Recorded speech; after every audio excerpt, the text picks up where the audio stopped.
plus de 60% des 1,25 milliard de consommateurs de tabac dans le monde, soit plus de 750 millions de personnes, souhaitent se passer du tabac, mais 70% n'ont pas accès à des services de sevrage efficaces. C'est la conclusion de l'Organisation mondiale de la santé (OMS) sur les directives sur le sevrage tabagique. Ces directives visent à aider plus de 750 millions de personnes dans le monde qui souhaitent renoncer au tabac sous toutes ses formes. Les recommandations s'appliquent à tous les adultes qui veulent arrêter de consommer différents produits du tabac sans fumer, les cigares, le tabac à rouler et les produits du tabac chauffé. L'Organisation mondiale de la santé recommande un ensemble complet d'interventions, parmi lesquelles une aide comportementale fournie par des prestataires de soins, des méthodes numériques et des traitements pharmacologiques. Ces interventions augmentent considérablement les chances de succès du sevrage. Selon l'OMS, les pays à revenus faibles ou intermédiaires sont encouragés à donner ces soins gratuitement ou à coût réduit. Par ailleurs, la consommation de drogue et d'alcool cause plus de 3 millions de décès chaque année, selon l'Organisation mondiale de la santé.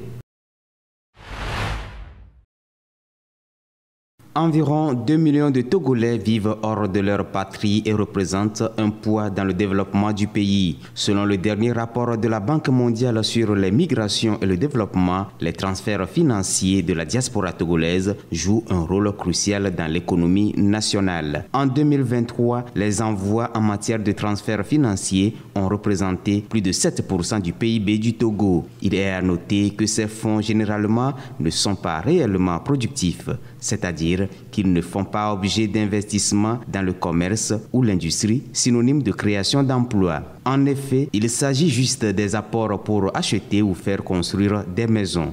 Par ailleurs, sur le continent africain, la Banque mondiale indique que les transferts financiers de la diaspora africaine dans le monde contribuent aujourd'hui autant aux économies africaines que l'aide au développement. Ces transferts pèsent 2 fois plus que les investissements étrangers. Rappelons que toujours en 2023, le Nigeria est le premier pays africain bénéficiaire des transferts d'argent. Viennent ensuite le Ghana, le Kenya, le Sénégal, puis la RDC. La crise sécuritaire au Sahel a entraîné un afflux massif de réfugiés et de déplacés internes, surtout dans le nord du pays, région la plus touchée par les attaques. Juste pour cette année 2024, le Haut Commissariat pour les réfugiés HCR a recensé 32 000 déplacés internes dans le nord. Outre les déplacés internes, l'organisme a dénombré près de 38 000 réfugiés en provenance principalement du Burkina Faso. Ces populations, à cause de leur situation, connaissent une crise alimentaire. Selon une analyse du cadre harmonisé, plus de 400 000 personnes au Togo font face à des niveaux de crise d'insécurité alimentaire aiguë, la région des savanes étant la plus touchée. Pour le Programme alimentaire mondial PAM, un plan de riposte a été fait et dont la valeur atteint presque les 13 milliards de dollars pour soulager les populations des pays du Golfe de Guinée. Le 28 juin dernier, une série de distributions de vivres et de non-vivres a démarré dans le nord du pays.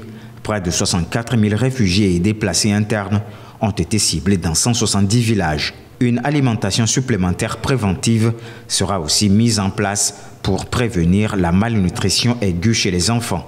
Selon les estimations du Haut Commissariat pour les réfugiés, le nombre de déplacés et de réfugiés pourrait atteindre 120 000 d'ici la fin de l'année 2024.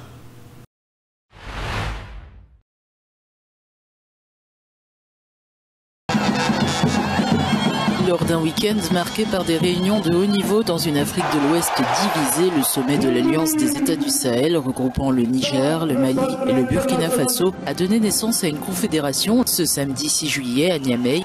Les 3 présidents ont solennellement déclaré que les peuples du Sahel avaient résolument tourné une page en actant officiellement leur divorce avec la communauté des États d'Afrique de l'Ouest. Les hauts fonctionnaires et les ministres des Affaires étrangères ayant finalisé et adopté le projet de traité, c'est avec un réel plaisir que je marque mon accord solennel à la création de la Confédération Alliance des États du Sahel, l'approbation formelle du traité portant création de la Confédération Alliance des États du Sahel AES consacrera ainsi l'aboutissement des aspirations de nos populations à sceller sur le socle de notre espace sahélien une union d'États partageant les mêmes défis et les mêmes ambitions, en un mot, le même destin. En mars dernier, les pays de l'AES ont constitué une force commune pour combattre les groupes djihadistes qui attaquent régulièrement leur territoire. Samedi, ils ont également exprimé leur volonté de mutualiser leurs ressources dans des domaines jugés cruciaux comme l'agriculture, l'eau, l'énergie et les transports.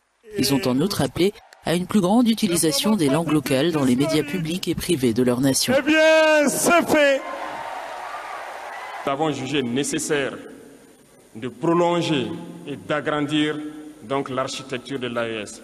Ce qui nous rassemble aujourd'hui doit nous permettre d'aller sur d'autres terrains en plus de la défense, notamment les finances et l'économie, les infrastructures, la santé, l'éducation, bref, j'en passe.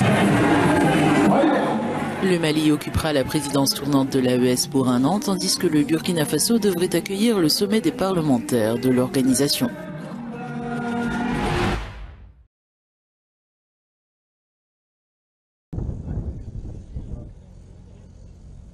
L'armée américaine devrait achever dimanche le retrait de son personnel de la base 101 du Niger, située dans la capitale Niamey. Suivra dans les semaines à venir le démantèlement d'une importante base de drones. C'est ce qu'a déclaré vendredi un général américain.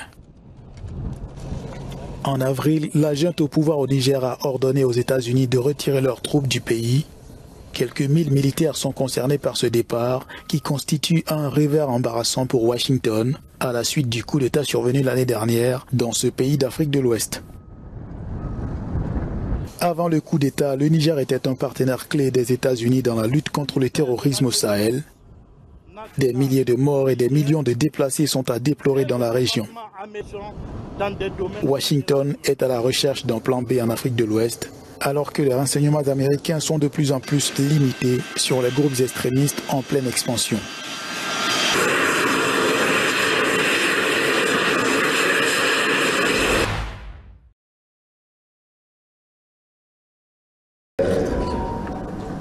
Des délégations de divers partis politiques soudanais se sont réunies samedi dans la capitale égyptienne pour trouver une solution politique à la crise au Soudan. Des représentants d'organisations régionales et internationales étaient également présents. Les participants ont appelé à poursuivre les pourparlers entamés à Djeddah entre l'armée et les forces de soutien rapide.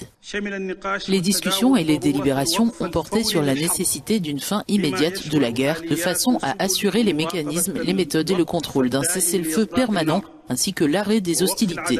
Les participants ont insisté sur l'importance de s'engager à respecter la déclaration de Djeddah, de veiller à son application et de la réviser pour l'adapter à l'évolution de la guerre. Le ministre égyptien des Affaires étrangères, Badr Abdelati, a appelé à l'inclusion de toutes les parties soudanaises dans les efforts de paix en respectant la souveraineté et l'unité du Soudan sans ingérence extérieure. Toute véritable solution politique à la crise au Soudan doit être fondée sur une vision purement soudanaise, émanant des Soudanais eux-mêmes, sans injonction ni pression de la part d'une quelconque partie extérieure. L'ancien Premier ministre Abdallah Hamdok est venu avec la coalition qu'il dirige Taqaddum et qui réunit des partis pro-démocratiques, des groupes armés et des membres de la société civile appelant à la fin de la guerre. L'incapacité à réunir les deux belligérants pour négocier sérieusement, mettre fin à la guerre et avancer dans un processus politique est le principal obstacle.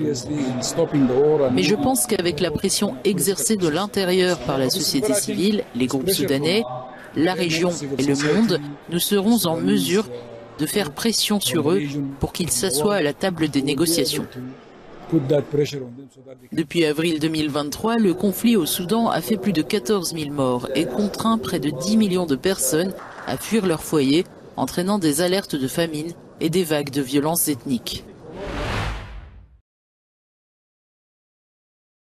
Le Premier ministre britannique Keir Starmer a annoncé samedi l'abandon de la politique controversée de son prédécesseur visant à expulser les demandeurs d'asile vers le Rwanda. Keir Starmer avait déjà fait part de son intention de dénoncer cet accord controversé finalement voté en avril par le Parlement britannique. Mais son gouvernement devra apporter une réponse au problème de l'immigration clandestine qui a notamment permis au parti Reform UK du populiste Nigel Farage d'effectuer une percée lors des élections législatives. Lors de sa première conférence de presse depuis que le parti travailliste a pris le pouvoir après 14 ans de gouvernement conservateur, Starmer a déclaré que le programme pour le Rwanda était mort et enterré avant même d'avoir commencé. Les conservateurs avaient tenté de freiner le flux de migrants traversant la Manche, mais n'avait pas réussi à tenir la promesse de l'ancien Premier ministre Rishi Sunak de stopper les bateaux. Le plan controversé pour le Rwanda était censé dissuader les migrants de risquer leur vie dans des traversées dangereuses en offrant une alternative qui s'est révélée coûteuse et inefficace depuis son lancement. Elle a coûté au gouvernement des centaines de millions de dollars sans apporter de résultats concrets.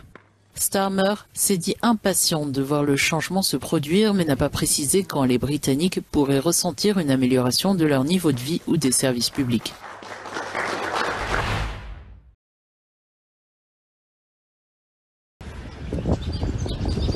La police kenyane en faction vendredi devant le bâtiment de l'ambassade des États-Unis à Port-au-Prince, capitale d'Haïti.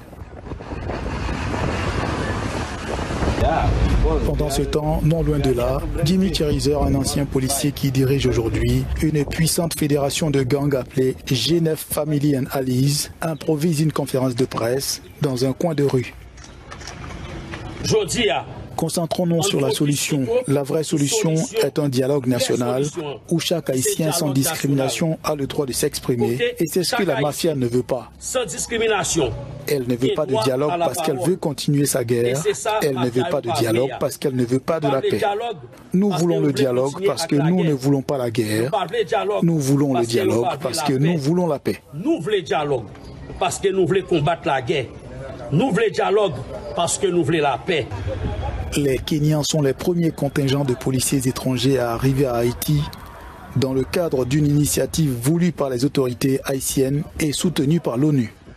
Ce pays des Caraïbes fait face à une violence imposée par les gangs qui contrôlent jusque-là 80% de la capitale.